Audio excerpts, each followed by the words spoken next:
벙커원 라디오. 지난 몇 달 우리 모두는 각자의 공간에서 최선을 다했습니다. 탄핵 다음을 이야기하는 사람들이 많습니다. 궁금해집니다. 무엇이 먼저일까? 남은 여정을 위해서라도 어쩌면 우리 스스로에게 그간 정말 수고 많았다고 응원하고 위로하는 시간이 필요하진 않을까요? 우아한 대한민국이 되기 위한 길고 긴 여정을 함께할 여러분들을 위해 벙커원에서 프로젝트를 시작합니다. 3월 매주 금요일마다 진행되는 우아한 대한민국 리빌딩 프로젝트. 괜찮아요? 많이 놀랐죠? 3월 17일 금요일 저녁 7시 사이다 트위터리언 역사학자 전우용. 3월 24일 금요일 저녁 7시 안산치유공간 이웃 정신과 전문의 정혜신. 아직 갈 길이 멉니다. 벙커에서 잠시 쉬어가세요.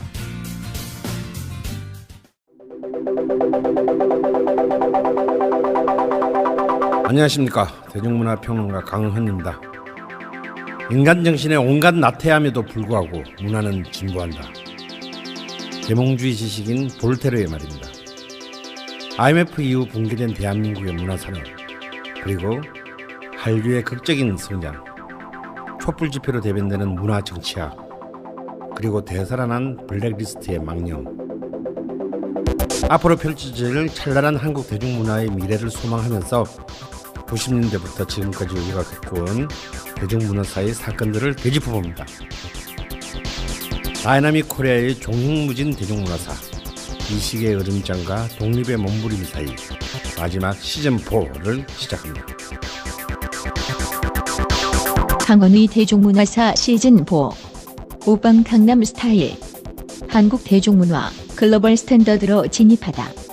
3월 27일부터 4월 24일까지 매주 월요일 저녁 7시 충정로 벙커원 3층 비밀 수련장.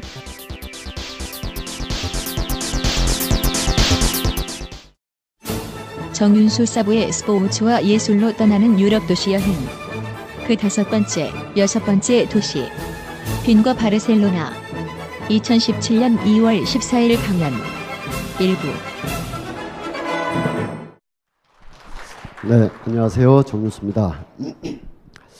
그 첫 번째 화면이 지금 파리 이렇게 돼 있는데, 지난 시간에 우리가 짧지만 프랑스 파리가 가지고 있는 근대적인 성격하고 또 오늘에 있어서 파리가 어떤 격동을 겪고 있는지를 살펴봤습니다. 그런데 왜 이 페이지냐? 이 비슷한 격동을 겪으면서 나름대로 변화를 모색한 비엔나라는 도시가 인접해서 있는데, 오늘 오스트리아 비엔나에 대해서 전반전에서 좀 하고 좀 쉬었다가 좀 뜬금없지만 바르셀로나로 가서 바르셀로나 편을 이렇게 준비를 했습니다. 원래 바르셀로나가 예고되어 있었는데 순서가 지금 막 뒤죽박죽이죠. 그래서 랜덤인가 보다 이렇게 그날 A라는 도시를 하겠지 하고 왔는데 C를 하고 있고 막 이렇게 좀 섞여서 그런데, 여기서 하나 더 이 양해 말씀을 좀 드려야 되는데, 그 우리가 2월 28일까지 예고가 돼 있는데 마지막 주에 그 불가피하게 하지 못하는 사정이 좀 생겨가지고 오늘하고 다음 주가 마무리가 될 것 같습니다. 순전히 제 개인적인 사정이고, 그날 이 원래 약속이 돼 있었던 걸 까맣게 잊고 지금 이걸 하고 있다가 지지난 주에 설 연휴에도 바로 하는 줄 알고 이렇게 잡았던 건데, 거기에 막 빠킹이 나서 도저히 조절을 할 수가 없는 상황이 돼서 다들 표정을 보니까 상관없어 이런 표정이라서 이거 마지못해 와줬어. 근데 뭐 3번씩이나 하려고 그래 이런 것 같아가지고 좀 섭섭한데요. 하여튼 저 혼자 섭섭하고 그 농담으로 지금 빨리 분위기를 좀 바꾸는데, 이건 어쨌든 죄송하죠. 왜냐하면 뭐 다 그렇지는 않으시더라도 다들 일정을 갖고 있고 이걸 화요일 날 저녁에 들어야 되겠다 해서 그날 다른 약속을 안 하셨었던 분도 계실 텐데 그런 점까지 생각하면 너무 좀 죄송스럽다. 그래서 막 남아있는 도시들을 막 압축하고 해서 오늘 비엔나와 바르셀로나를 그야말로 주마간산이라 그러는데 말 타고 막 가면서 보는 정도가 아니라 KTX 속도로 와시 야 빨리 막 지나가는 그런 우가 좀 걱정이 되긴 합니다만 뭐 이거를 한 번을 하든 10번을 하든 우리가 현지에 있지 않는 이상 간접적으로 이렇게 보는 것은 어쨌든 한계가 있을 것 같습니다. 그래서 컨셉을 분명히 하게 해서 오스트리아 비엔나는 요즘은 안 그럴 수도 있지만 비엔나라는 도시를 이해하기 위한 비엔나라는 도시의 가장 그 강한 인상과 역사성을 가지고 있는 구스타프 말러라는 사람의 음악 세계를 앞뒤로 좀 배치해 가면서 한 예술가를 통해서 한 도시를 한 도시의 흥망성쇠를 한번 살펴보고 바르셀로나로 가서는 파블로 카잘스나 수많은 사람들이 있겠지만 바르셀로나 FC라는 축구팀과 연관해서 살펴볼까 이렇게 생각합니다.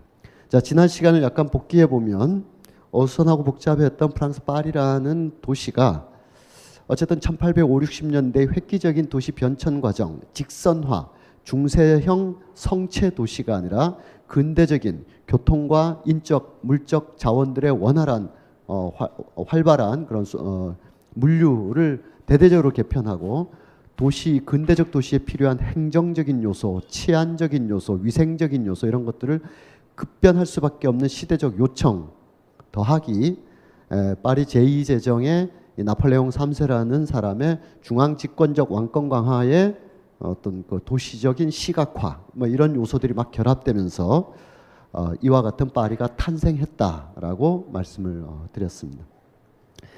거기에 우리 지난주에 주로 살펴본 것이 이제 에펠탑 뭐 이런 상징적인 요소들이었었는데 그것이 이렇게 건립되고 근대적인 도시가 생겨나고 이 근대적인 도시에서 사람들은 두리번거리면서 구경하는 도시를 산책하고 도시를 소비하고 도시를 판타스마고리아 그야말로 구경거리로 삼지 않으면은 즐거움이 없을 뿐더러 도시적인 쾌락이 없을 뿐더러 도시조차도 그러한 것이 있을 때에만 도시가 발전한다고 여겨지는 그런 파리를 시범적으로 해서 대부분의 도시들이에요. 오늘날에 이르기까지 도시는 늘 변해야 되고 늘 새로운 구경거리를 제시해야만 생존하는 그런 구조 안에 놓이게 되었음을 이 그림 하나로 충분히 볼 수가 있었습니다. 그래서 마침내 도시를 두리번거리고 산책하고 부유하고 또 돌고 지난 시간에 말씀드렸던 것처럼 서로 아무런 연관성이 없어 보이는 사람들이 화면에 등장하는 과거에 뭐 알타미라부터 적어도 신고전주의, 앵그르 이런 그림들까지 또는 자크 루이 다비드의 그 프랑스 혁명기를 다룬 그림들 있죠. 이 그림이 나오기 한 70년 전의 그림인데 거기에 보면 테니스 코트의 서약이라고 해서 많은 군중들이 몰려 있고 사람들이 막 몰려서 혁명에 대한 뭐 이렇게 서로의 발언을 하고 하는 어마어마한 인물화가 있습니다. 그 중에 화면 뒤로 뭉개져 있는 다수의 사람들은 사실 누군지 알아보기 어려울 정도로 그냥 누가 모였다 이 정도인데 화면 앞에는 좌에서 오른쪽으로 분명히 누군지 알아볼 수 있는 사람들이 쫙 나열되어 있고 그 화면 위로 가면 그 베르사유 궁의 저 파리 궁정의 루이 16세가 있었던 궁정의 테니스 코트의 크기가 굉장히 높아서 위에 막 난간에 매달려 있는 사람들도 있어요. 근데 그 사람들은 적어도 이들도 우리식으로 얘기하면 토요일 날 오후에 종로나 뭐 웨스턴돔이나 타임스퀘어 놀러 나온 것은 틀림없겠지만 그런 어떤 일상적 목적을 위해서 테니스 코트에 모여 있는 건 아니거든요. 거기 잘못 모였던 죽을 수도 있는데 특정한 목적을 위해서 반드시 모여 있는 사람들을 집단 군중화로 그린 것이 그 당시까지의 패턴이었다. 최후의 만찬. 의미 없는 사람 한 명도 없거든요. 다 어떤 의미를 갖고 동질성, 동일한 어떤 목표나 동기에 의하여 모여 있는데 그 테니스 코트의 서약에 백수십 명이 그려져 있지만 그래서 얼굴을 확인할 수 있는 앞에 열댓 명과 막 붙어 있는 열댓 명은 당시에 다 누군지 아는 사람들입니다. 이를테면 파리 시장도 있고요. 파리 주교도 있고 그 그림 속에 앉아 있는 사람들은 화학자 라부아지에라는 화학자도 앉아 있고, 그 화면에 저 위쪽으로 올라가면 화면 아래쪽에서 막 자기 그 옵섬을 막 풀어헤치면서 나에게도 발언권을 달라고 막 외치는 사람은 프랑스 혁명의 유명한 정치가였던 로베스피에르라는 사람이거든요. 그리고 저 위로 가면 애들 꼬마들이 와가지고 막 구경하고 있어요. 걔는 아버지 손에 이끌려서 하는데 아버지는 거기서 뭐 하고 있냐면 그 기둥에다가 종이를 놓고 지금 밑에서 벌어지고 있는 정치적 사건을 메모를 하고 있어요.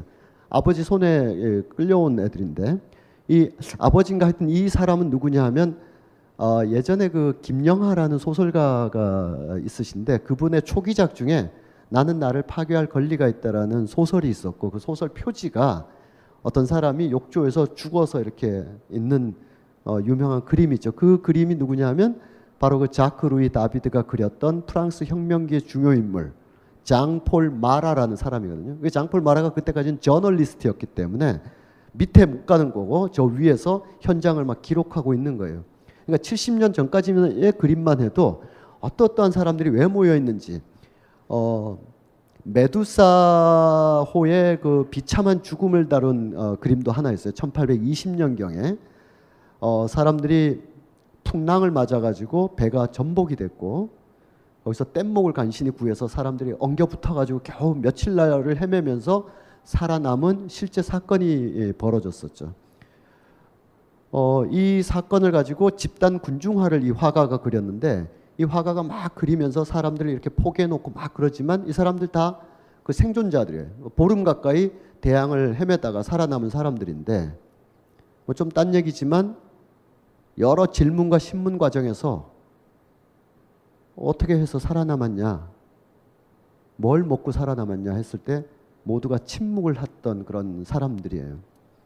먹을 게 하나도 없는데 어쨌든 보름을 살아남았는데 인육을 어떻게 했다 이런 추론을 막 질문을 하니까 대답을 못했던 그 유명한 사건이 있는데 거기에 막 엎어져 있단 말이죠. 어쨌든 같은 사건에 연관돼 있고, 이 화가는 거기 가본 적은 없죠. 자기가 생존자가 아니라 신문 기사를 보고 쓰는 거니까.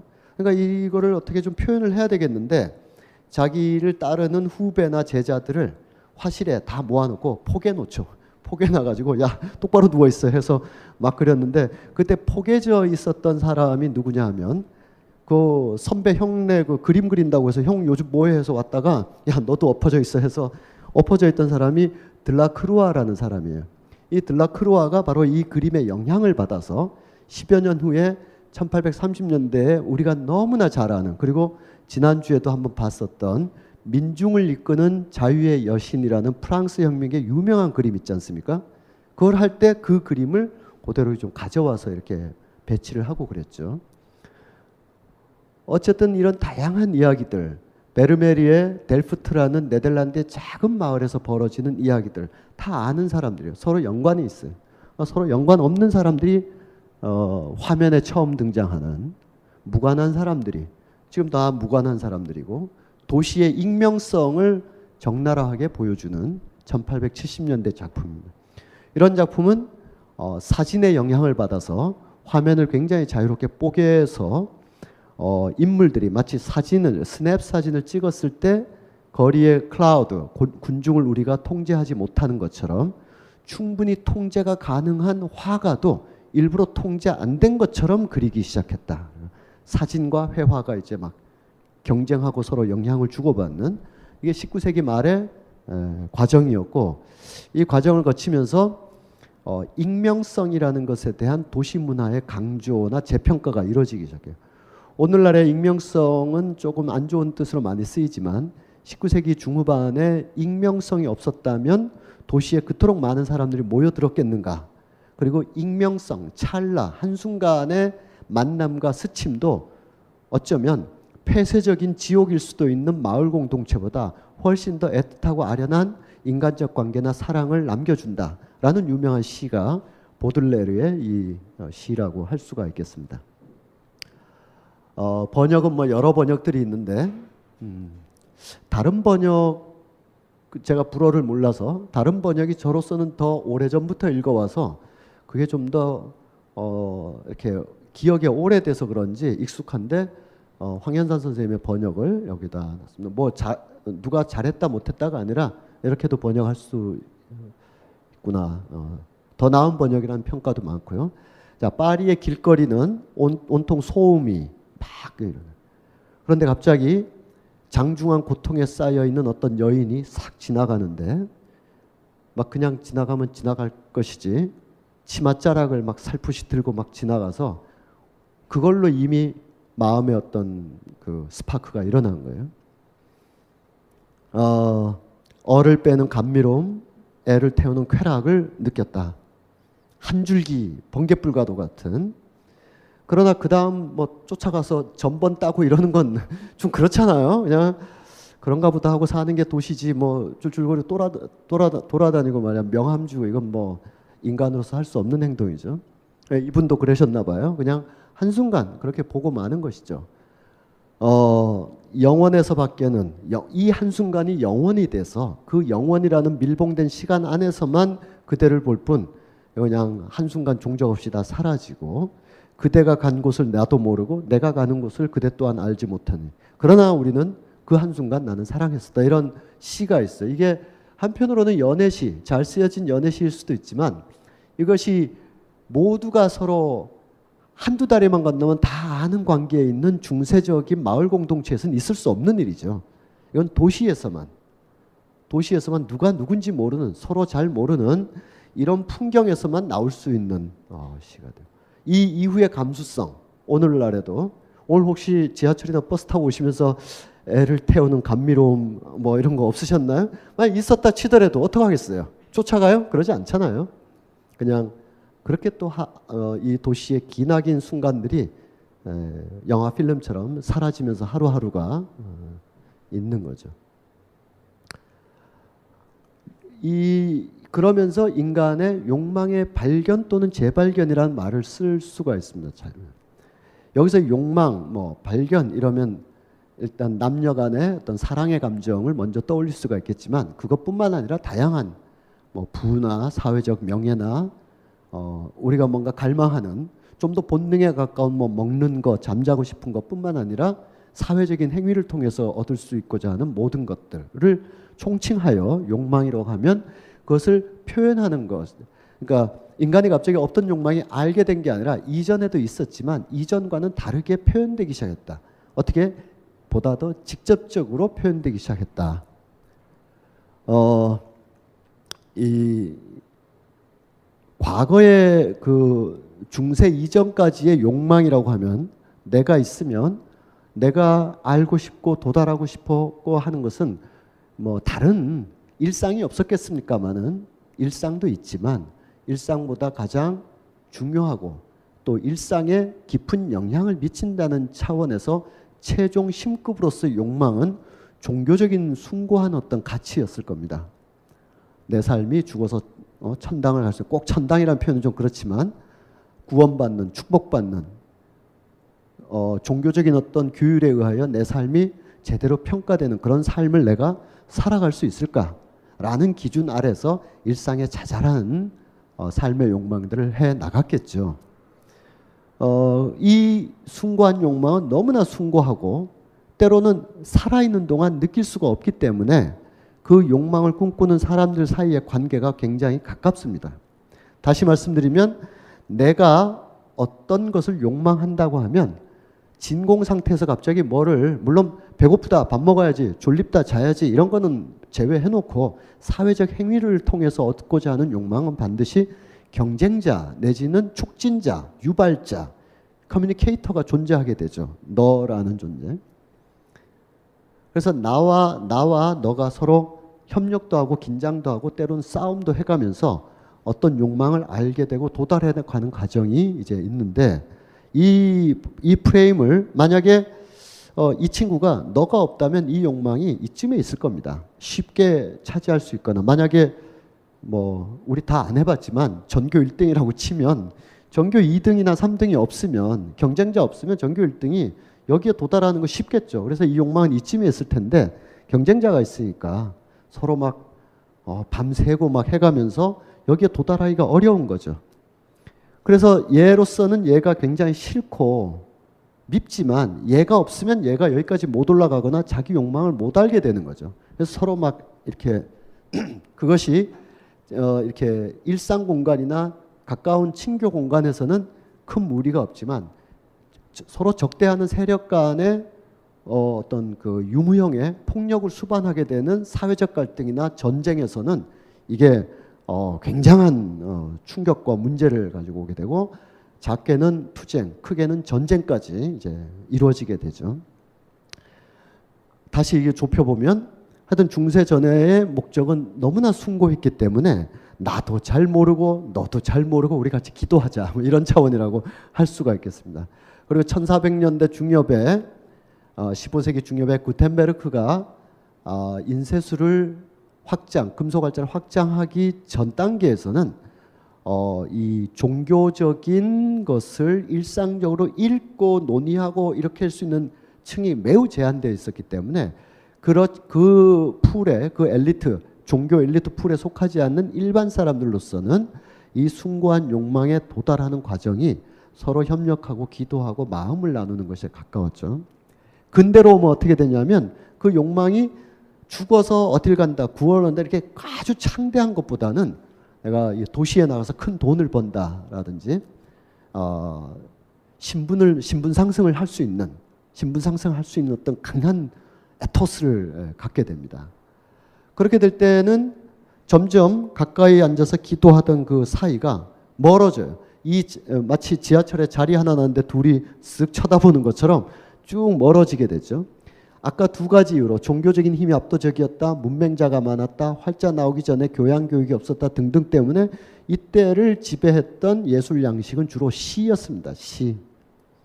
그런데 이제는 교육도 조금 많이 이루어지게 되고 17세기 이후부터 계몽주의와 일반 교육의 확산으로 인해서 웬만한 아이들은 학교를 가야 된다라는 게 이제 상식적으로 되면서 18, 19세기 되면서 사람들은 최소한 우리로 치면 고등학교는 마치고 사회로 나오게 됩니다. 그 고등학교 과정 속에서 이미 신체적으로나 정신적으로 굉장히 성숙했기 때문에 내가 사회에 나가서 무엇 할까에 대한 다양한 텍스트도 읽고 고민도 하고 막 그러죠. 젊은 베르테르의 슬픔도 벌써 베스트셀러가 되고 막 이렇게 되면서 자기를 둘러싼 인간적 감정에 대한 아주 디테일한 묘사를 원하게 되고 따라서 18, 19세기는 소설의 시대가 쫙 열리게 됩니다. 그리고 이 소설의 주인공들은 400여 년 전에 돈키호테, 라만차의 돈키호테와 같은 그 시대를 풍운하처럼 돌아다니거나 한 400~500년 전에 라블레의 그 카르팅기아처럼 막 폭식과 거인들이 막 세상을 풍자하는 이런 것이 아니라 이제 19세기 초엽 이렇게 되면 줄리앙 솔레리라는 청년이 신분 상승을 위해서 프랑스 귀족사에 막 뛰어드는, 블라비처럼 뛰어드는, 아니면 라스콜리니코프라는 이 러시아의 청년이 도끼 한 자루를 들고 이 도시의 파괴된 양상에 대해서 도끼 한 자루로 응징을 하기 위해서 전당포로 막 걸어가고 있는 이런 19세기 산업도시의 생생한 욕망의 어떤 갈등들이 이제 묘사가 돼야 되죠. 그러려면 영웅시가로는 그런 거 다 묘사 못하거든요. 이 3인칭 전지적 작가 시점이 19세기에 나오게 되는 거죠. 그러다가 점점 19세기 말 20세기가 되면 내가 갖고자 하는, 내가 차지하고자 하는 세속의 욕망은 있지만 그러나 이 세상의 자본주의 고도의 발달과 팽팽해진 도시 문화의 비인간적인 요소들에 의하여 내가 도달하고자 하는 욕망의 헛됨과 내 자신에서 내 자신만큼 클리어하다고 여겼는데 내 안에 내가 너무 많은 거예요. 내가 나를 모르겠고 내 안의 갈등, 나를 구성하고 있는 게 왜 나는 이렇게 살고 싶은데 저렇게 살게 됐어 라는 이런 사소한 인정, 사소하진 않지만 이런 내적인 인정 투쟁만이 아니라 예를 들면 어떤 프라하의 보험회사를 다니고 있는 똑똑한 엘리트 청년이 있는데 자기는 유태인인데 이디시어를 쓰지 못하고 프라하에 살고 있지만 체코어를 쓰지 못하면서 독일어로 교육받아서 행정업무는 독일어로 사용되는 이중적 삼중적인 자아의 형성 과정에서 나는 유대인인가 보헤미안인가 독일인인가 라는 갈등을 기본적으로 깔고 그 위에 관료적 보험사회에서의 시계바퀴처럼 떠도는 이런 삶 속에서 어느 날 그레고리 잠자는 깨어나자마자 자기가 벌레로 변한 걸 알게 되었다. 이런 충격적인 소설을 쓰는 거예요. 카프카라는 사람이. 그러니까 자기를 알고 싶은 거죠.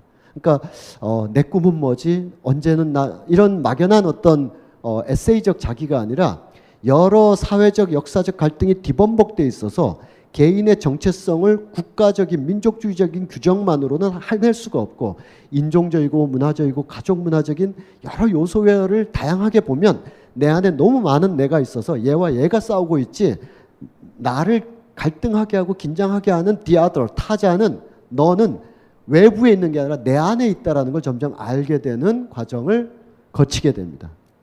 그러면서 내가 도달하고 싶어하는 곳은 바로 나예요 또. 그래서 내가 또 다른 나를 통해서 나를 알고자 하기 때문에 욕망의 어떤 위치가 점점 내려오면서 내 안에서 갈등하는 20세기 초반에 소설 양식이 나타나게 되고 미술로서는 아까 봤던 사진술이나 도시의 변화 또 시각 전체로서는 지난주에 말씀드렸던 것처럼 영화라는 것의 충격적인 등장 등등으로 인해서 20세기 초반에 넓게 보면 모더니즘 예술, 좁게 보면 아방가르드 예술이라는 것이 쫙 펼쳐지게 됩니다. 이걸 다시 시각적으로 확인하면 1620년대에 로마 사람들은 베르니니를 통하여 자신들의 욕망을 이렇게 표현해냈습니다. 그 당시에 욕망이 없었겠어요? 사회적인, 정치적인, 인간적인, 남녀적인 수많은 욕망이 있는데 그거를 직접적이고 확연하게 드러낸다는 것은 당시로서는 어려웠던 욕망이 없었던 게 그래서 제가 욕망의 재발견이라고 이렇게 계속 얘기하고 있는 거죠. 없었던 것이 아니라 그때는 이렇게 표현을 했던 거죠.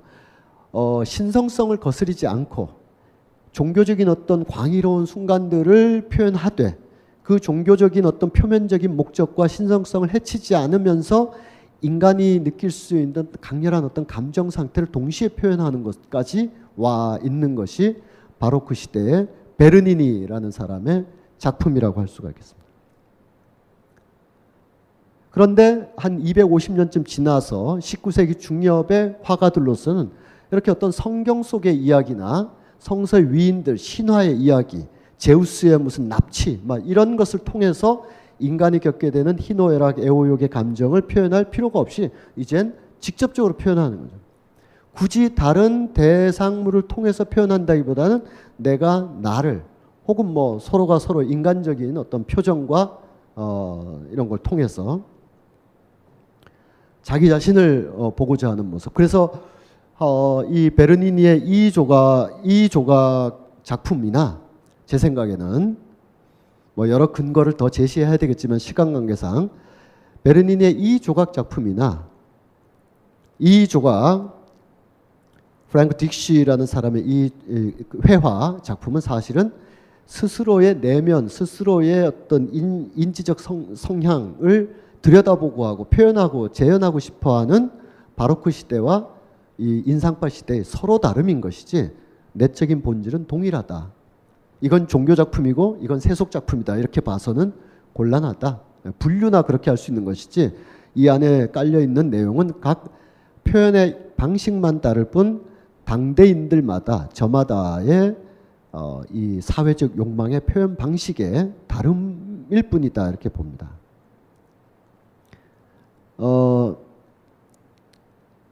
구스타프 말러의 5번 교향곡 같은 걸 들어보면 충분히 그런 걸 느낄 수 있는데 천천히 더 말씀을 드리죠. 여기 나와 있는 카프카, 울프, 또 제임스 조이스, 조셉 콘레드 이런 등등의 사람들이 왜 세기말 세기초에 왜 일제히 등장해가지고 기존의 스탕달이나 발자크나 도스토옙스키와는 다른 작품의 성향들이 나오게 됐는가? 여기에 뭐 마르셀 프루스트의 그 마들렌인가 뭐 과자 하나 집다가 갑자기 과거로 확 가버리는 것까지 들어오면 끝도 없죠. 그래서 3인칭 전지적 3인칭 작가 시점이라는 것이 지금도 많이 쓰여지지만 그걸 뛰어넘는 그 1인칭 또는 누가 화자인지 알 수도 없는 이야기들이 막 나오는 것은 이런 급변의 모더니티의 시대를 반영하고 있다고 봐야 될 겁니다. 그런데 그것이 단지 모더니티만을 반영하는 것이 아니라 이 그동안에 19세기까지 쭉 밀고 왔던 서유럽, 특히 이 서유럽의 팽창적 제국주의의 본질이 무엇인가까지도 이제 캐묻게 되는 조셉 콘레드의 암흑의 핵심에 보면 아프리카의 콩고강 기슭까지 가게 된 네덜란드와 영국의 선원들이 보게 된 강변의 흑인들에 대한 묘사입니다. 저 굶주림의 마성, 포악함. 그런데 쫙 읽어가다 보면 도대체 우리가 과연 제국이라는 이름으로 밀어붙이고 있는 압도적인 이 모던의 기관차가 폭력과 파괴의 양상으로 치닫고 있는 건 아닌가. 오히려 우리 안에 공포가 내장되어 있다. 이런 것을 깨달아가는 과정. 그것을 가장 잘 표현하기 위한 방식으로서의 기존 화법의 버리기. 왜냐하면 이 소설은 지금 말하는 투로 막 쓰여 있잖아요. 아, 그랬던 거야. 그랬지. 그날 밤에 우린 이랬었어. 이 소설 전체가 대화체거든요. 런던 템스강에 앉아가지고 야, 자네들 내 얘기 좀 들어볼래? 하면서 계속 중얼거리는 방식으로 표현하면 훨씬 더 내면의 욕망뿐만 아니라 제국의 본질까지 훨씬 더 날카롭고 자연스럽게 묘파해낼 수 있기 때문에, 즉 내용과 형식이 이렇게 급변해 오게 된 거죠. 그래서 하나의 미술 창작 방식으로서의 원근법이 해체되는 게 아니라 사유로서의 원근법, 서양을 이끌어왔던 원포인트 퍼스펙티브, 서양 중심으로 세계를 판단하고 지배할 수 있다는 그런 어떤 거대한 사유 체계까지의 폐기를 적어도 예술가들은 모색하면서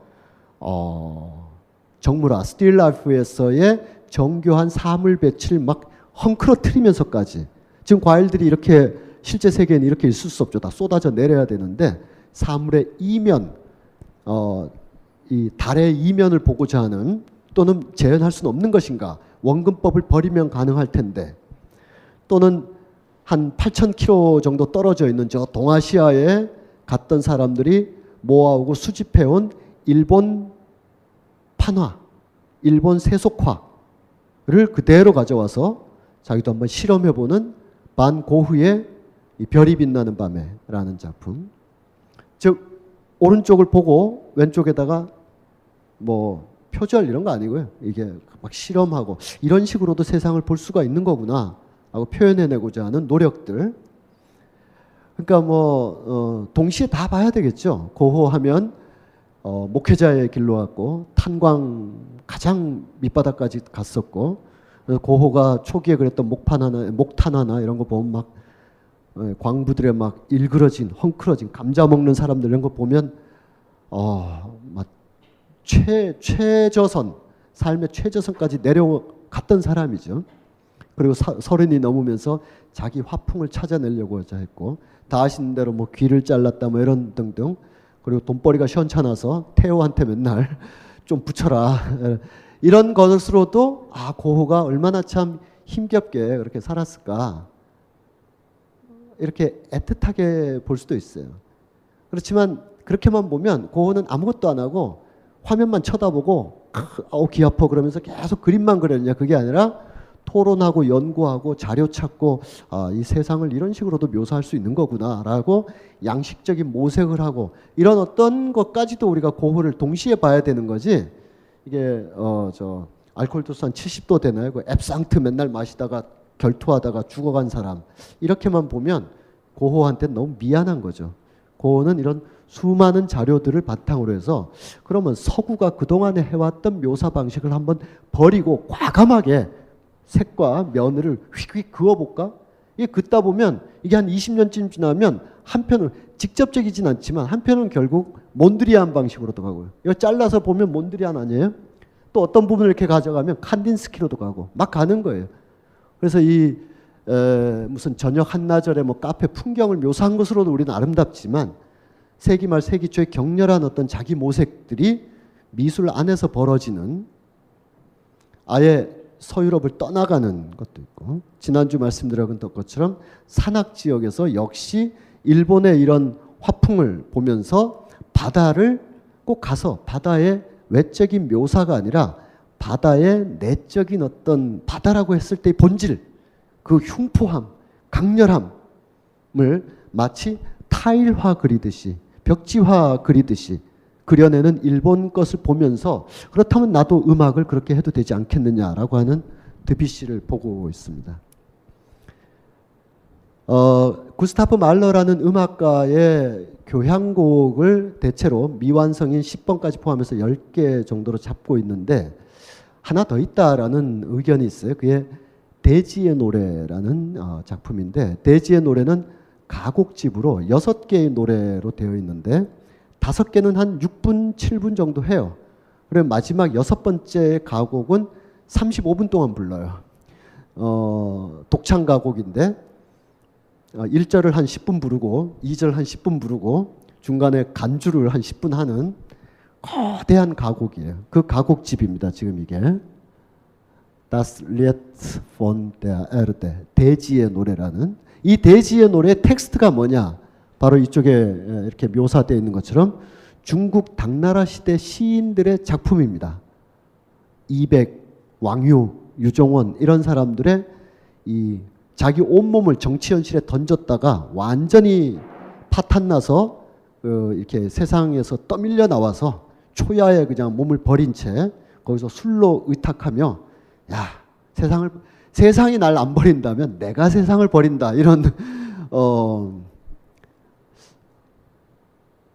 정확한 표현은 뭘까요? 세상이 날 버리기 전에 내가 버린다 차라리 뭐 이런 허무주의 이런 시들이 당나라 시대 때 굉장히 많이 나왔는데 이게 19세기 말 20세기 초에 일종의 아시아 문화에 대한 지나친 자포이즘이라든지 차이니즘 이런 것이 있는가 하면 그런 열기 속에서 더불어 아까 그 일본의 풍속화나 특히 당나라 시대의 아주 그 염세적이고 허무적인 시들이 19세기 말 20세기 초 오스트리아 비엔나 다른 도시들도 많지만 특히 오스트리아 비엔나라는 이 오늘의 문제적 도시의 예술가들에게 굉장히 감염이 많이 됐었어요.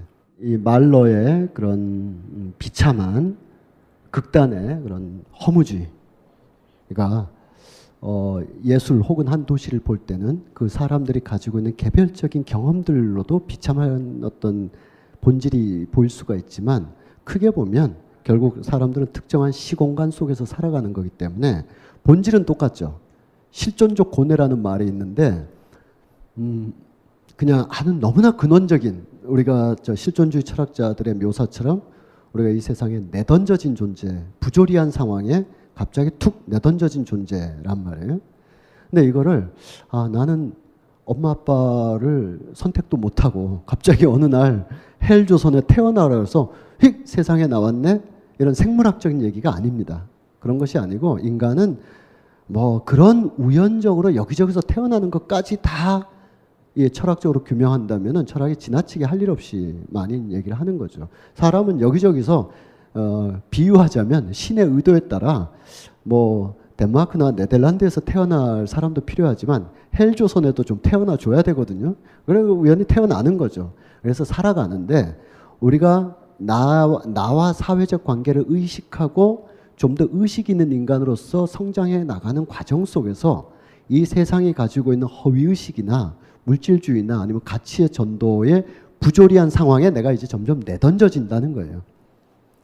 갑자기 원치 않는 부모 밑에 태어났다 이런 너무 좀 터무니없는 그런 걸 고뇌라고 하는 게 아니라 그러니까 만약에 1914년에 19살이라면 1941년에 19살이라면 분명히 아직 내가 여물진 않은 생각이지만 이건 말도 안 되는 일인데 나로서는 어쩔 수 없는 18, 19으로서 군복 입고 전쟁터에 가야 되거든요. 이 부조리한 걸 내가 어떻게 헤쳐나갈 거냐라는 거예요.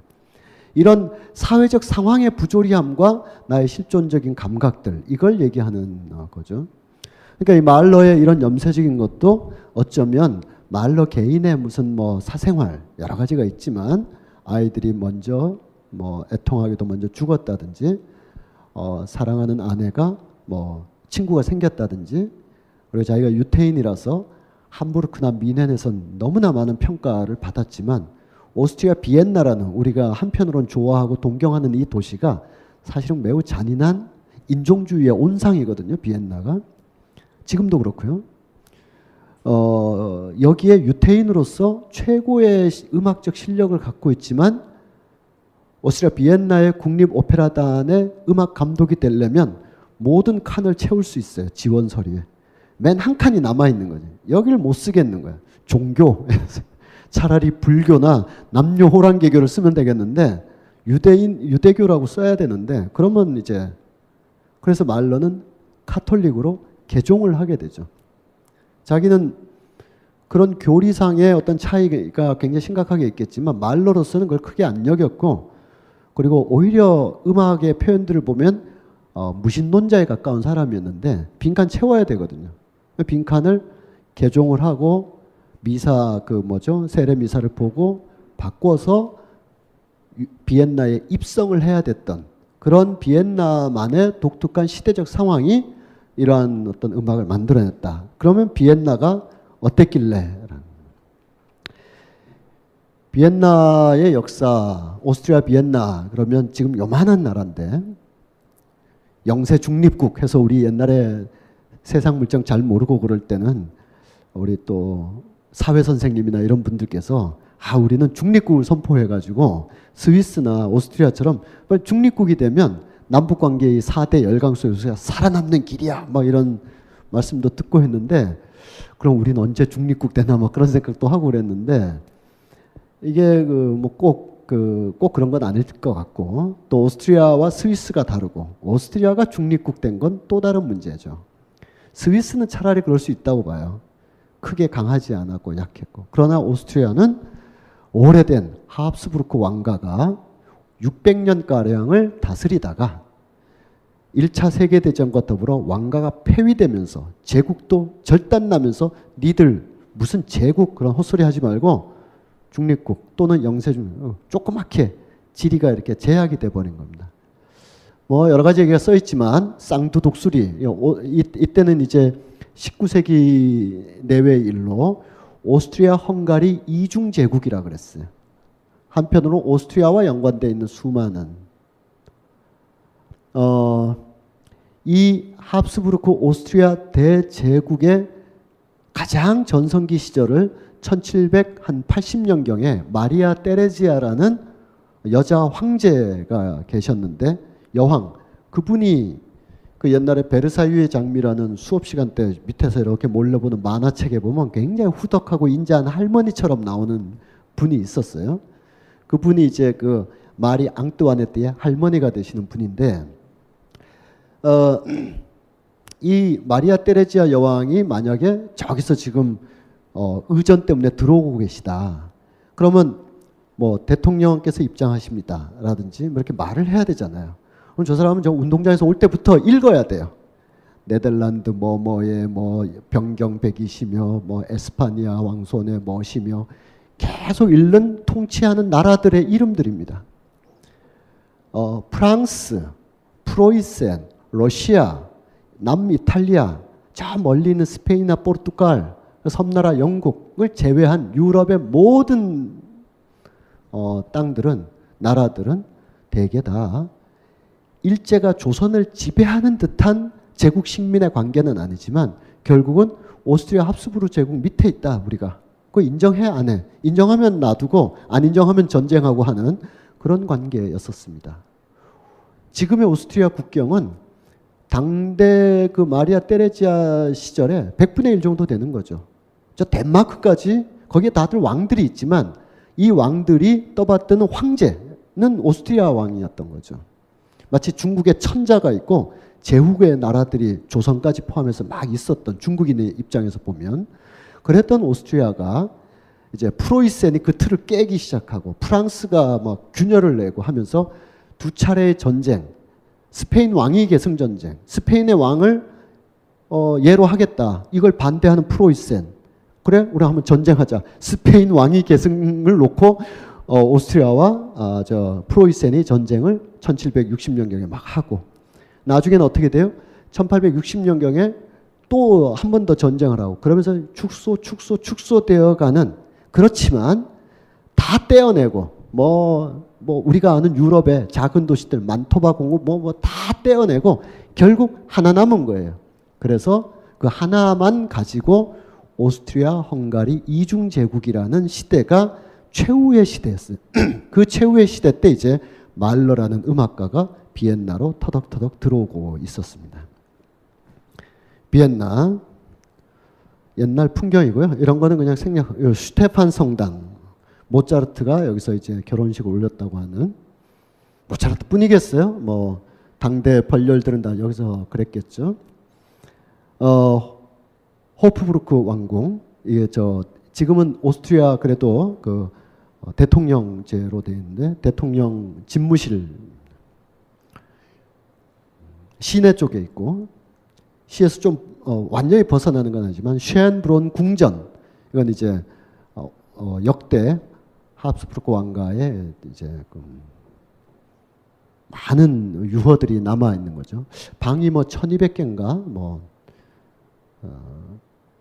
어떤 왕이 어제 예를 들면 1200개가 있다 치고 세보진 않았지만, 그리고 뭐 여러 부속 시설을 다 포함해서 1200개라고 하면 어제 왕이 708호에 잤으면 오늘은 딴 데서 자야 되는 거예요.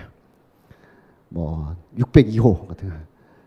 왕이 어디서 자는지 몰라야 된다, 이런 것도 있고요.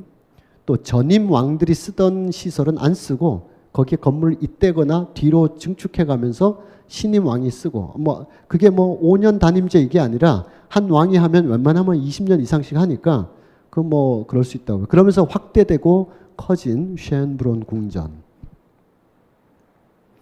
그 뒷면에서 보는 모습이고요. 다시 시내로 가면 성당이 이렇게 있고. 근데 이거보다 더 중요한 건 이 사람 붙어있는데, 오스트리아에 가면 이 사람 이름을 딴 광장과 거리가 이렇게 많이 있습니다. 오토 바그너. 이 바그너 하면 이제 뭐 음악가 바그너가 있지만 건축가로서의 오토 바그너라는 바로 이 사람인데, 자, 오스트리아 황제가 있었어요. 이제 과거에 그 우람했던 유럽의 멱살을 쥐고 흔들던 그런 제국은 이제 쇠망해 가고 있었습니다. 뿐만 아니라 그런 나라의 기운이 쇠하고 있다. 특히 그 황제한테 아주 믿을 만한 아들이 있었는데, 이 아들이, 황제는 아마 제 기억이 맞다면 1740년경에 황제 자리에 올라가지고 1차 대전이 거의 끝날 때까지 황제를 했기 때문에 이 사람은 그 실존적으로 참 그 황제로 태어나서 평생 황제였어요. 그럼 두 차례나 재위를 물려줄 기회가 있었는데 한 번은 자기 아들한테 물려주려고, 바로는 아니지만 이 황태자를 잘 키웠어요. 루돌프 황태자라는 사람인데 잘 컸어요. 신망이 두텁고 황제가 굉장히 근면해서 16시간 정도 근무했는데, 이 황태자도 이상한 아버지 만나가지고 한 14시간은 근무하고 그랬대요. 총명하고 인문주의적이고 계몽적이고. 어쩌다가 이 금수저, 뭐 다이아몬드 수저, 이 황제의 아들로 황태자니까 금이나 다이아몬드로도 표현이 안 되는군요. 하여튼 그냥 우주를 물려받으면서 태어났는데 오스트리아의 정치 현실이 위축되는 걸 보면서 이것을 이렇게 바꿔나가는 과정은 프로이센에 맞서서 부국강병, 이건 도저히 안 되고 문화적인 힘으로 이걸 키워놔야 된다. 그래서 많은 사람들한테 신망도 두텁고 그랬는데, 두 가지 일로 국민하고 황제의 뜻을 거슬렀어요. 하나는 누군가를 사랑하게 됐는데, 뭐 모든 사랑은 다 의미가 있고 서로 존중돼야 되지만 남편이 있는 귀부인하고 사랑을 하게 됐어요.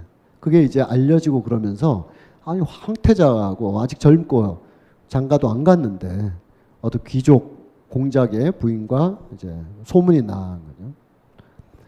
그래서 이제 흠결이 하나 생겼는데, 두 분이 뭐 세상이 뭐라 하든 열렬히 사랑할 수 있죠.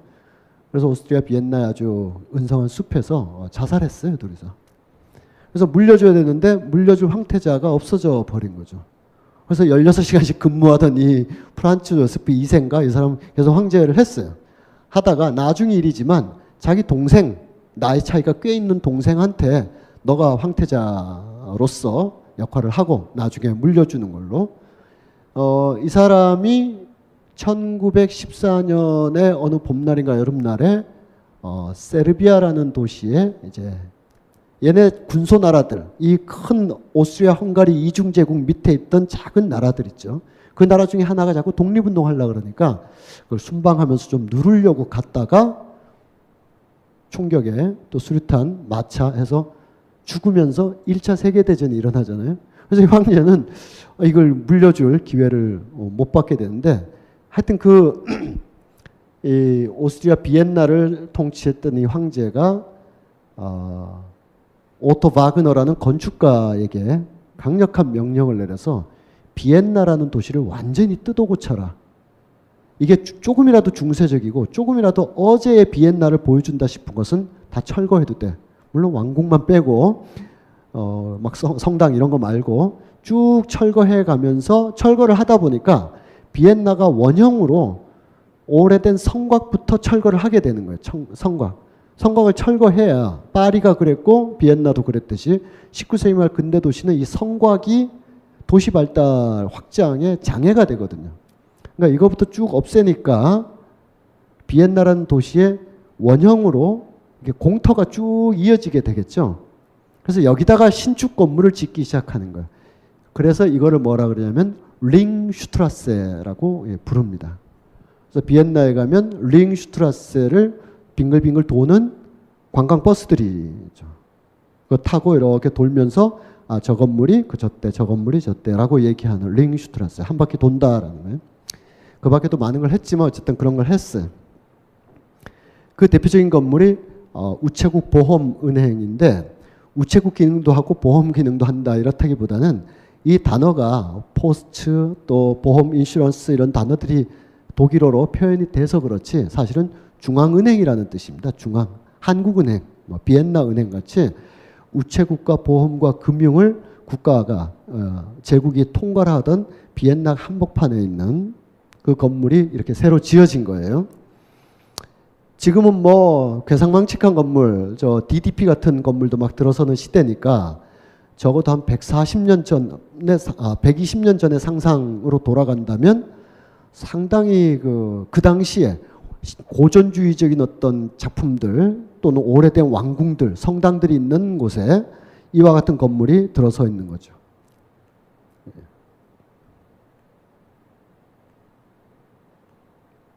그리고 직선이 도시를 막 관통하고 건축가들은 때로 자기의 건축 세계를 축소한 어떤 것을 만들어서 뜻이 이런 거겠죠. 의자 자체를 만드는 의자를 좋아해서 만드는 것도 있겠지만 건축은 워낙 큰 세계고 만들어 놔야 나중에 아는 거죠.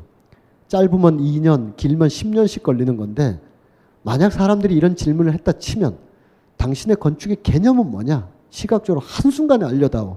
그래 이거다라고 의자를 많이 만듭니다.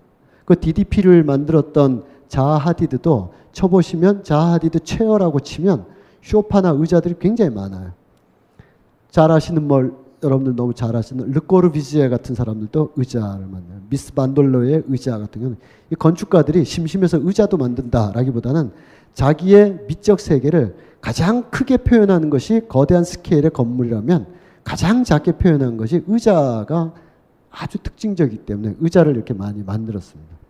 평가는 그러한 거죠. 그 이전까지 있었던 과도한 장식주의나 권위주의 이런 것보다는 아주 이 기능에 필요 없는 형식은 다 떼어내면서 직선의 기하학의 세계를 작은 의자부터 큰 공간에 이르기까지 만들어냈다라고 평가가 이제 되는 거예요.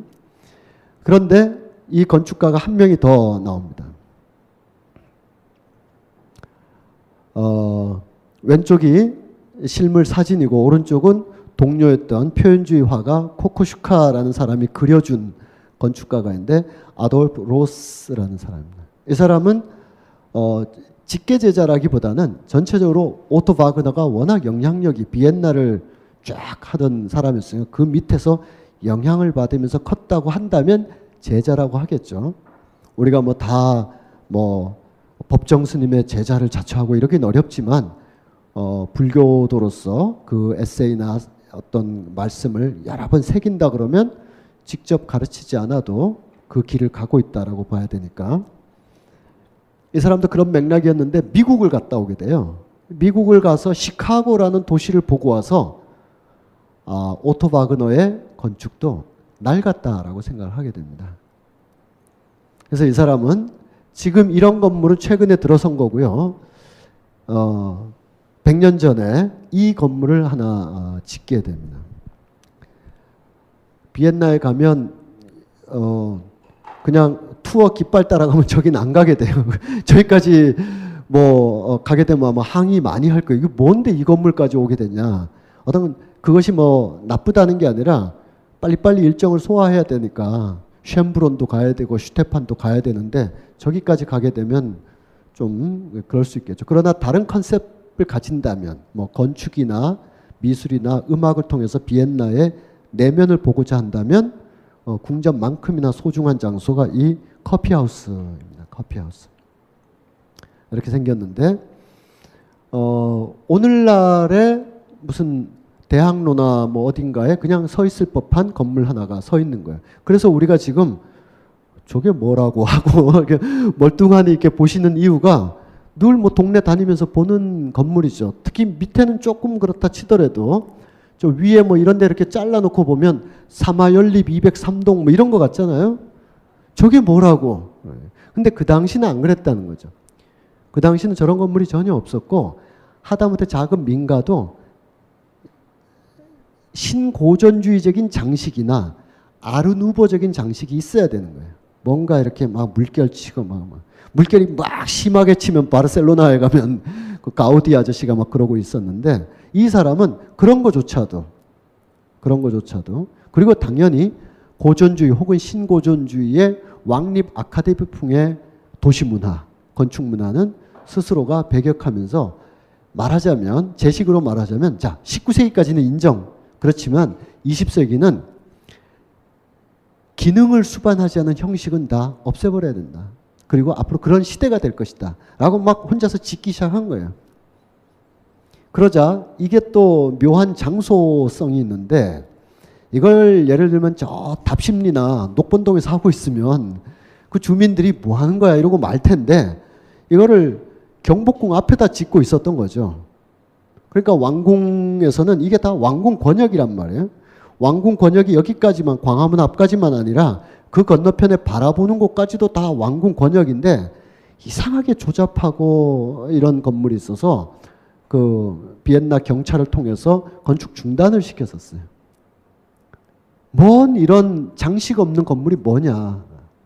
그래서 왔다 갔다 설계도가 변경되고 어쩌고 저쩌고 하다가 제가 빌리 하하스라는 사람의 벨 에포크라는 이 비엔나 시대를 다룬 책을 읽어보면 그 사람의 묘사니까 친구였대요. 그리고 나중에 2차 대전 때 여기 가서 커피 마시면서 막 쓴 책이 그 벨 에포크라서 아마도 맞을 텐데 결국은 이 아돌프 로스라는 사람이 떠올린 아이디어는 바로 꽃받침이었습니다. 꽃받침을 잔뜩 달아가지고 장식 있다. 조금 작지만 앞에 왕궁이 있는데 내가 그렇게까지는 할 수는 없고 장식이 여기 있다. 해서 통과돼서 지어졌고 이 아돌프 로스의 생각으로는 입주민들이 이걸 떼어낼 것이라고 생각했다는 거예요. 근데 어떤 사람은 있고 어떤 사람은 없고 이렇게 되어 있는데 이것을 이제 100만 배쯤 또 모든 것이 아돌프 로스의 공적은 아니고 시카고 학파나 바우하우스 학파나 수많은 건축가들이 이미 이런 실험들을 곳곳에서 하고 있는 거죠. 뭐냐 하면 3.1 빌딩 같은 국제 빌딩 같은 교보 빌딩 같은 이런 시대를 우리가 살고 있는 거 아니에요. 적어도 외부에 있어서 어떤 과도한 장식이나 권위주의를 그거 자체가 국제주의 양식 자체가 권위적이지만 높이 마천루가 올라가면서 어쨌든 이 건물이 보여주고 있는 것은 합스부르크 대제국의 호프부르크 왕궁 앞에다가 여기까지는 근대적인 건물 나는 이제 20세기 건물을 짓겠노라 라고 하는 기념비적인 작품이라는 겁니다. 그 안으로 들어가면 이렇게 되어 있고요. 이 사람들은 작은 걸 만들어요. 이 사람이 만드는 유리컵, 이 사람이 만드는 수저거리, 이 사람이 만드는 컵거리 같은 경우는 지금 저 까사미아 같은 데 가면 살 정도로 이렇게 계속 이어져 오고 있는 거죠. 오히려 앤티크하지 않은 거죠. 100년 전 이야기인데 이 사람이 비엔나에 좀 이름 있는 사람들에게 지어준 집들입니다.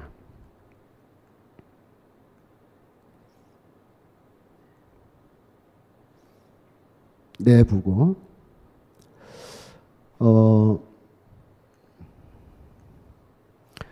이 일체의 군더더기 없는 아주 간결한, 지금 엊그저께 헤이리에 지어진 집이라고 해도 그런가 보다 할 정도로의 이런 건물이 하나의 컨셉으로서 뿐만 아니라 기능적으로도 효과를 발휘하면서 어쩌면은 이 사람이 가지고 있는 것은 작은 실험이었지만 적어도 비엔나 사람들한테는 그들이 누려왔던 합스부르크 대제국의 흥망성쇠의 쇠에 해당하는 시기에 지금 와 있거든요.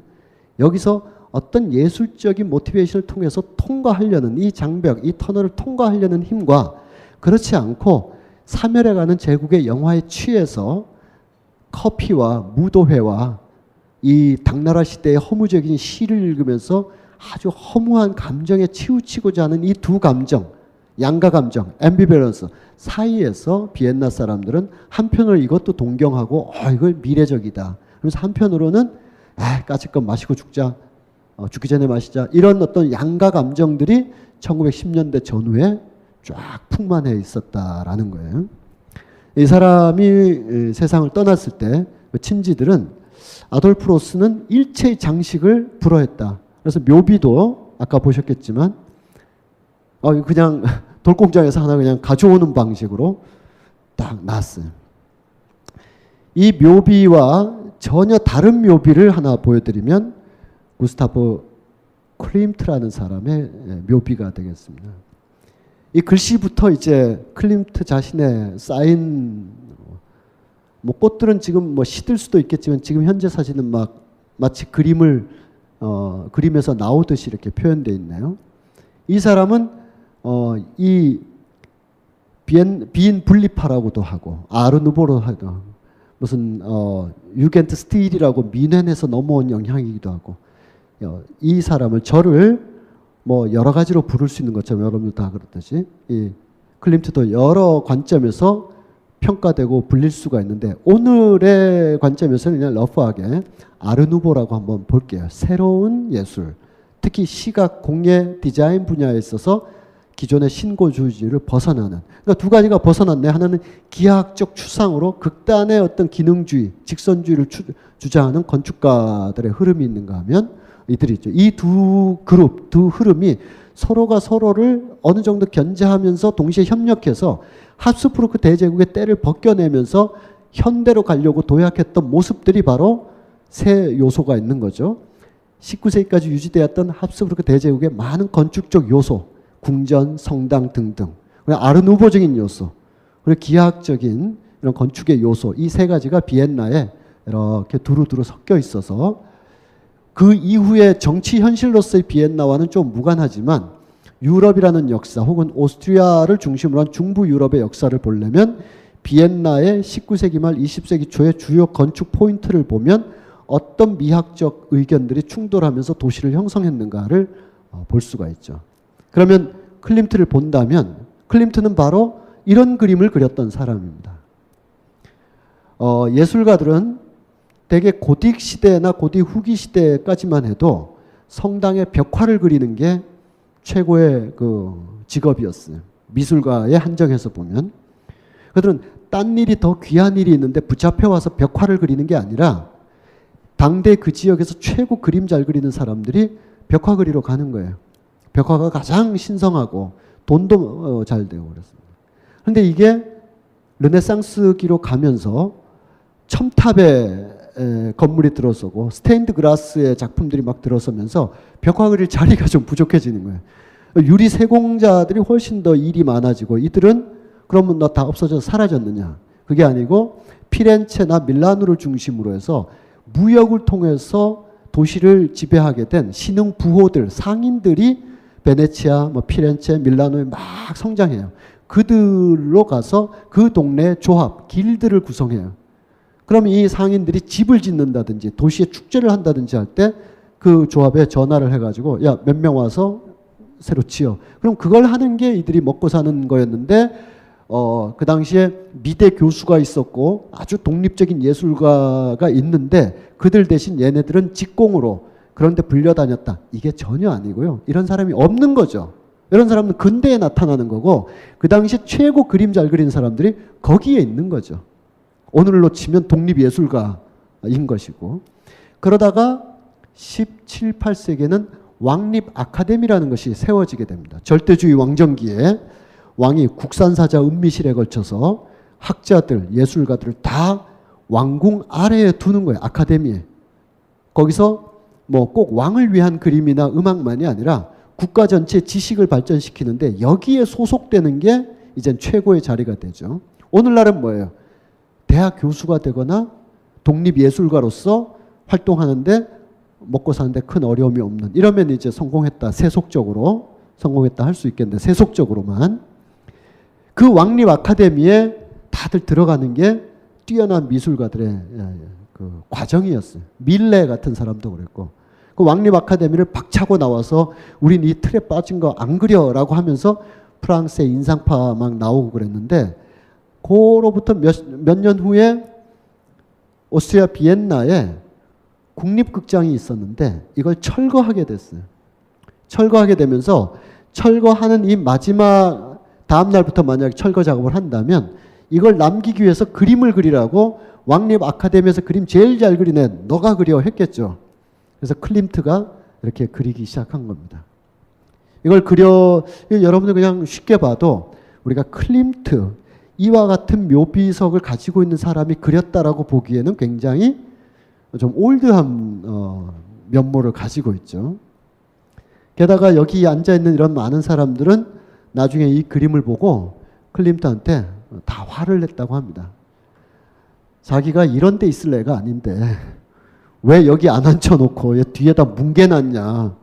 이 비엔나가 아주 신분 서열이 아주 복잡한 곳인데 클림트는 웬만하면 누군지 못 알아볼 정도로 막 뭉개가면서 이 오래된 건물을 그린 거죠. 자, 건물을 그리고 나서 바로 선언합니다. 나는 이제부터 이런 그림 안 그려라고. 이러고 그리는 사람 계속 있거든요. 근데 최고 잘 그렸으니까 이거 그려라 그랬겠죠. 비엔나의 최고 사람들이 다 모여있는 걸 그릴 정도인데 나 이제부터 이런 거 안 그려. 이런 전통으로부터 나는 분리될 거야. 벗어날 거야. 라고 해서 빈분리파라는 그룹이 생겨나게 됩니다. 여기에 모여서 일하죠.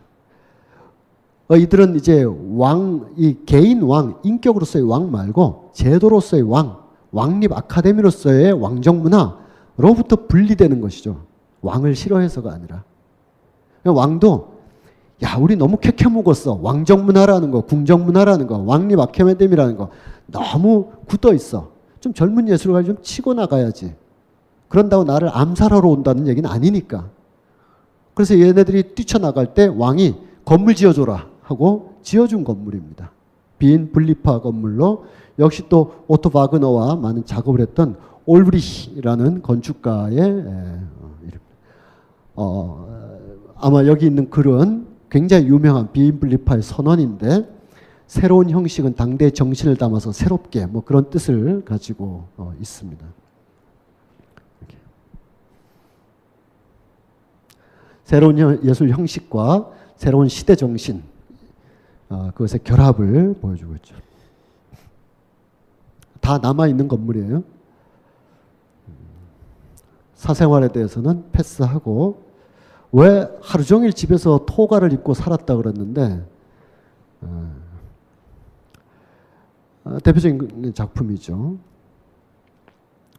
이거를 이제 남녀 간의 사랑으로도 우리 충분히 볼 수 있지만 일단 기본적인 패턴은 이걸 그렸던 사람인데 다음 중 A를 그린 사람이 그린 걸로 적당한 것은 하고 B를 갖다 놓으면 사람이 잊지 못할 것 같아요. 그거는 이렇게 하려면 또 이런 어떤 스타일이 몸에 배어야 될 것 같은데 아까 그러다가 이러기가 쉽지 않을 텐데 어쨌든 여기에 그림에 있는 어떤 강렬함을 이렇게 논외로 놓고 보면 도배지 같은 거예요. 원근이 거의 없는 어떤 압착된 압화 있죠. 꽃잎을 한 몇 개월 눌러놓은 듯한 쫙 뭉개버린 어떤 그림들. 아까는 그 깊이감이 쫙 있어서 전경과 저 끝 사이가 공간감과 깊이감, 뎁스가 느껴졌는데 이거는 거의 뭐 압화 이 꽃을 눌러놓은 듯한 느낌을 주고 있습니다.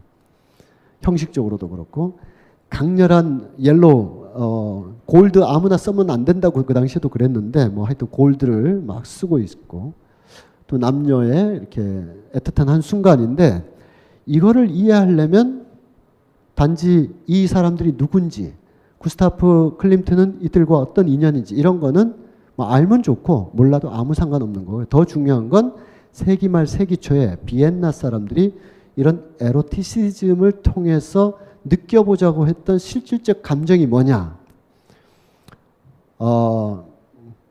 이 에로스 그러면 성적인 것만이 이제 단어로 이렇게 바로 튀어나올 수 있겠죠. 이 너무나 많은 문화들이 곳곳에 퍼져 있으니까.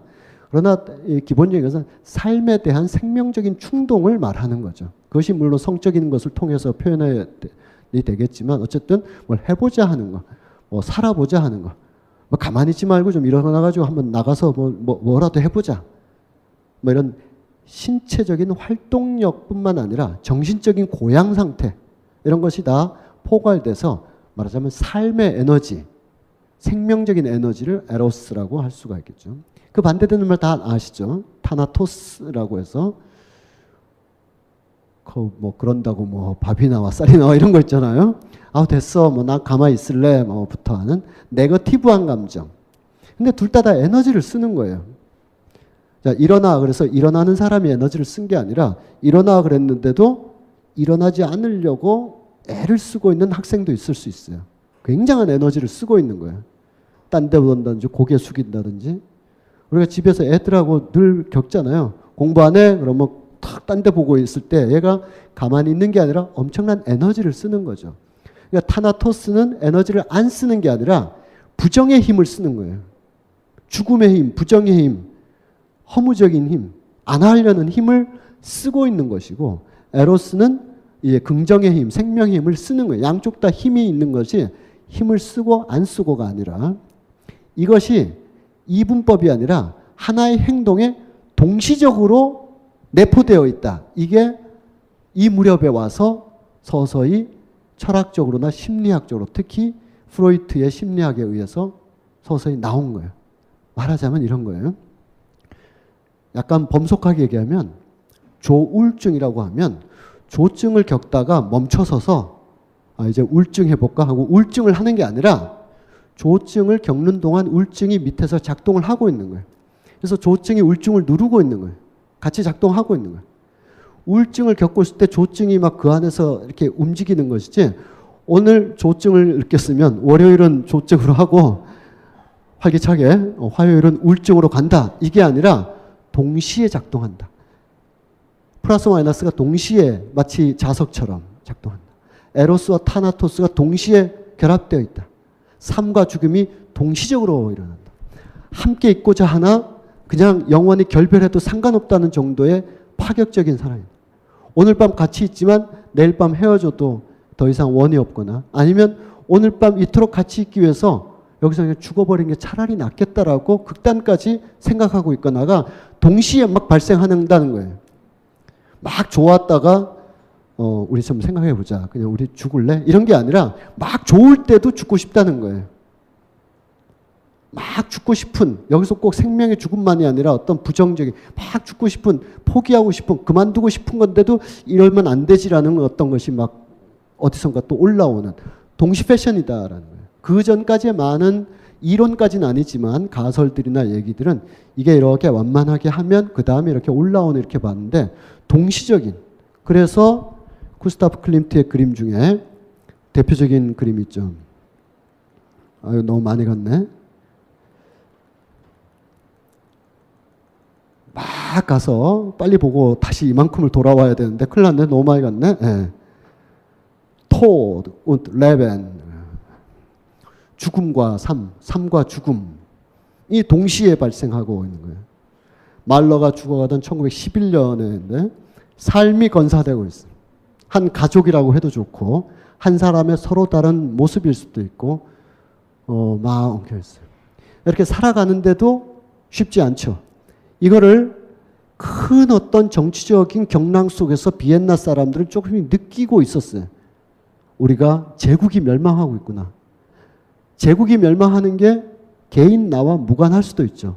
그렇지만 그냥 멸망이 아니라 전쟁이라는 게 다가오지 않을까라는 기운도 그 당시에 느끼고 있어요. 간헐적인 어떤 이러다가 큰 전쟁이 나겠지 하는 예측들, 논평들이 나오고 있어요. 그리고 또 일상적으로는 서로 이 불안과 불만이 뒤섞인 도시 생활의 애증들이 막 나타나요. 그래서 이렇게 가족 내지는 가까운 사람들이 이렇게 하루하루 살아가기도 힘든 거예요. 레벤, 삶도 또는 에로스도 이렇게 겨우겨우 해나가는데 이미 이것이 다 끝나면 다가오는 게 아니라 이러고 있는 중에 죽음도 쓱 들어와 있다. 우리 삶에. 삶과 죽음이 막 뒤엉켜 있고 내가 지금 굉장히 하이한 상태에서 삶의 극단을 누리는 것 같지만 내가 딛고 있는 이 빙판이 얇은 얼음처럼 팍 깨져서 어느 순간에 전쟁이나 질병이나 재난에 의하여 내가 그냥 낭떠러지로 직화할 수도 있다라는 감정들이 비엔나를 막 이렇게 채우고 있었기 때문에 그 무렵에 비엔나 사람들이 가장 좋아했던 것은 바로 카페에 가서 커피 마시면서 그런 이야기를 하는 것이 최고의 문화였어요. 카페, 유미주의, 치유, 허무주의. 허무주의를 그냥 받아들이면 죽어야 되는데 이 사람의 감정을 쓰다듬고 위로한다는 점에서 허무주의가 일정하게 긍정적인 기능을 하게 되는데 그런 치유 허무주의와 유미주의가 카페에서 이 카페에서는 하얀슬릭이나 호프만스탈, T.A. 호프만스탈, 휴고 볼프 이런 사람들이 막 뒤엉켜서 세기말 풍조를 했다. 바로 그 카페가 오늘날에도 이렇게 있는데 비엔나에 가서 비엔나 커피 찾으면 뭐 그런 거는 이제 우리 대학교 1학년 때 다 뗐죠. 그거는 그렇고 비엔나에 왜 카페가 그렇게 많은가? 사실은 이 책에서 인용하고 있는 제가 잠깐 인용하고 있는 치유 허무주의보다 더 중요한 사실적 근거는 뭐냐 하면 빈 세기말 그리고 비트겐슈타인이라는 책이 있어요. 그 책에 보면 비엔나의 도시 환경, 우리는 지금 도시를 탐색하고 있는 거예요. 도시가 그 당시에 다른 제국의 수도들에 비하여 큰 나라들의 도시들에 비하여 매우 낙후했었다고 합니다. 그리고 런던처럼 강을 끼고 쭉 뻗어나가거나 파리처럼 이렇게 쫙쫙 나가는 것이 아니라 산지 사이에 이렇게 좀 완벽한 산악 도시는 아니지만 좀 벗어나려 그러면 빠져나가려 그러면 일정에 가서 산을 넘어가야 되는 이런 약간 그런 도시에 속해 있고 사람들은 밀려드는데 도시 공간이 확장은 안 되고 재개발이 안 되는 그런 조건이 낙후된 상태로 있었어요. 사람들이 다닥다닥 붙어있는 연립 펜션에 301호에 왔다 치면 볕도 잘 안 들고 수도도 나빠가지고 안 올라오고 그래요.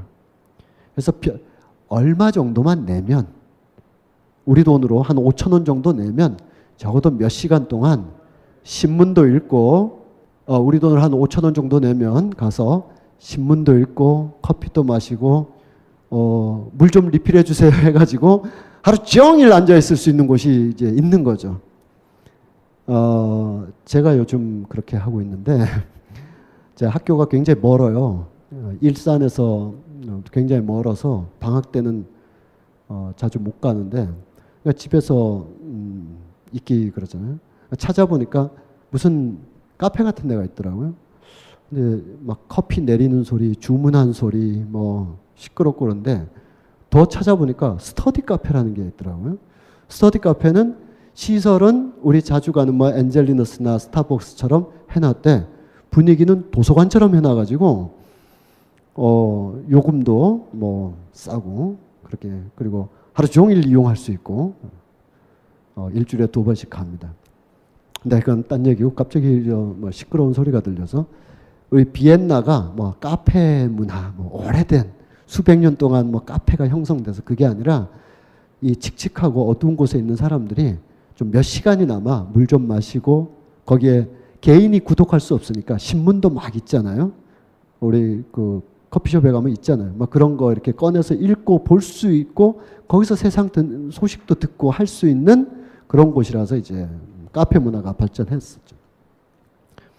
그리고 내일이면 끝날이 하는 이런 무도회적인 문화도 있어요. 그런데 이걸 가만히 보면 현재의 삶, 현재 제국의 붕괴, 전쟁 날지 모르는 두려움, 이것을 초월해서 우리가 그래도 한때 제국이었지. 네덜란드까지 우리 왕이 말이야. 그냥 우리 시골에 여기서부터 저기까지 다 우리 땅이야 이런 것처럼 비엔나 왕은 이렇게 가리키면 다 자기 땅이었거든요. 그런데 잃어버린 과거, 잃어버린 제국의 향수, 그 제국이 자기한테 특별히 해준 것도 없지만 비엔나 도시 사람들은 환상의 유토피아에 막 젖어들기 좋고, 그러다 보니까 그것이 다시 복귀되지 않으리라는 것, 우리는 점점 축소되고 전쟁의 한복판으로 뛰어들 수밖에 없다는 것, 거기서 오게 되는 죽음과의 결합, 죽음을 숭배하면서 과거에 대한 향수에 취하고 싶어하는 마음들, 막 이게 미만해 있는 거예요. 이런 비엔나의 작품은 아니지만 이것이 넓게 보면 다 그런 향수인데, 특히 비엔나에서 그리 멀지 않은 민헨이라는 곳에 유겐트스틸, 유겐트는 젊다라는 거네.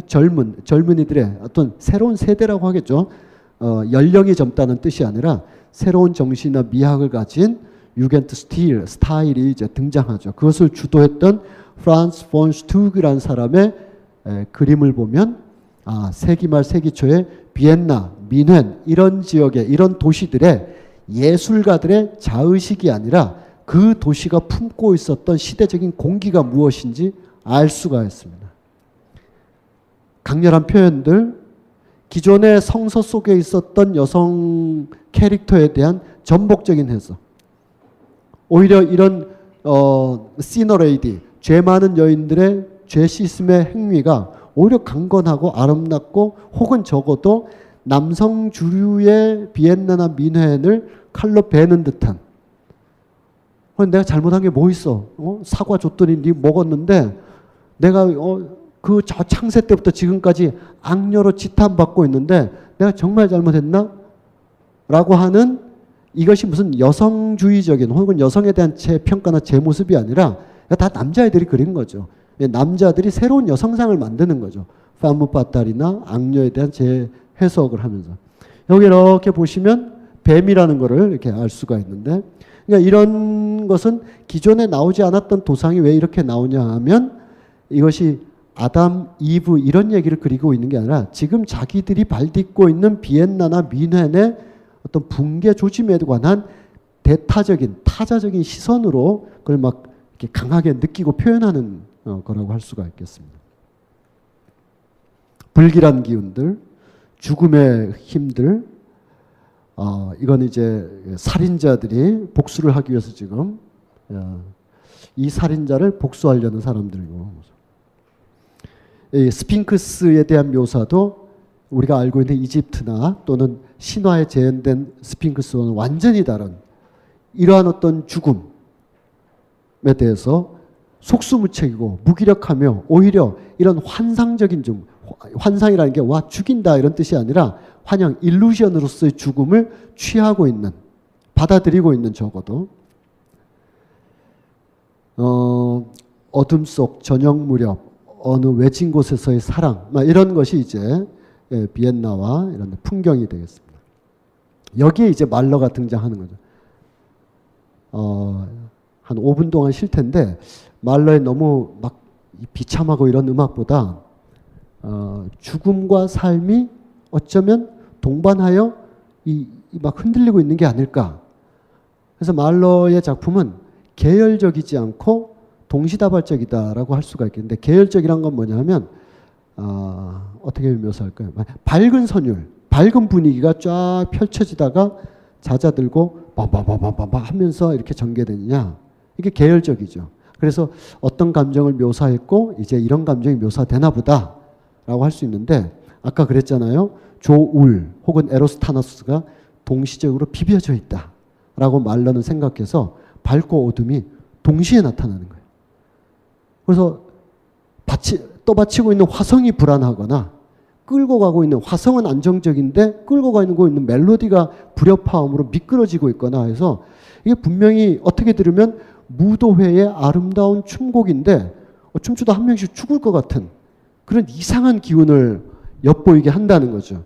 이거는 저의 그냥 추상적인 얘기가 아니라 말러 자신이 쓴 글을 하나 보도록 하죠. 여기까지만 보고 말러가 바르테제 호수 근처에 있는 민속축제에 놀러를 갔어요. 친구랑 같이 1900년경 여름 휴가 때 놀러를 갔는데 여기가 이 에버랜드 같은 데는 아니고 월미도 같은 데인가 봐요. 뭐 풍선 터트리고 여기 디스코 팡팡 하고 있고 막 이거 먹고 가세요. 뭐 1,000원에 2개 막 혼잡한 곳 있잖아요.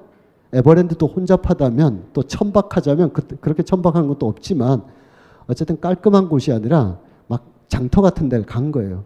말러가 걸어 들어가다가 갑자기 탁 서게 돼요. 서면서 그때도 다 그런 게 있었나 봐요. 총으로 쏘면 물건을 경품으로 주는 사격, 인형극, 군악대 막 소리들이 사방에서 들려와요. 여러분들 가장 시끄러운 동네 축제를 갔다고 생각하시면 돼요. 월미도 가셨다고 생각. 말러가 딱 서 있다가 자네 아까 계속 나한테 자네가 추구하는 화성학의 세계가 어떤가 계속 질문해왔지. 들어보라고. 내가 추구하는 건 이런 세계다 이거. 이런 동시다발적으로 세상의 모든 소리가 한순간에 한 음표를 향해서 집중되는 그것이 우리가 지금 직면하고 있는 비엔나 혹은 유럽의 삶이거든 이라고 설명해 주는 겁니다.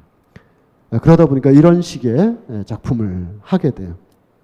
그런 걸 잘 보여주는 작품 하나를 오늘 시간 많이 가서 바르셀로나 못 갈 것 같은데 한 5분만 들어보도록 하겠습니다. 구스타프 말러의 교향곡 2번 중에서 2번 3악장을 한번 들어볼 텐데요. 빅크린 2, 3 샴푸 이걸 쓰면 머리카락에 힘이 생깁니다. 말도 안 되는. 제가 지난 시간에 머리카락이 힘이 생긴다고 그래가지고 말도 안 되는 소리라고 그래서 광고 떨어질 줄 알았거든요. 근데 진짜로 힘이 생긴다는 걸 증명하기 위해서 광고를 연장하였다. 좋아! 그럼에도 많은 분들이 구매해 주셨습니다. 그리고 구매 후기를 통해 인정해 주셨습니다. 딴지마켓 재구매율 53%에 빛나는 빅그린 2, 3 샴푸 23일 후 변화가 없으면 100% 환불해드리겠습니다. 지금 바로 딴지마켓에서 확인하세요.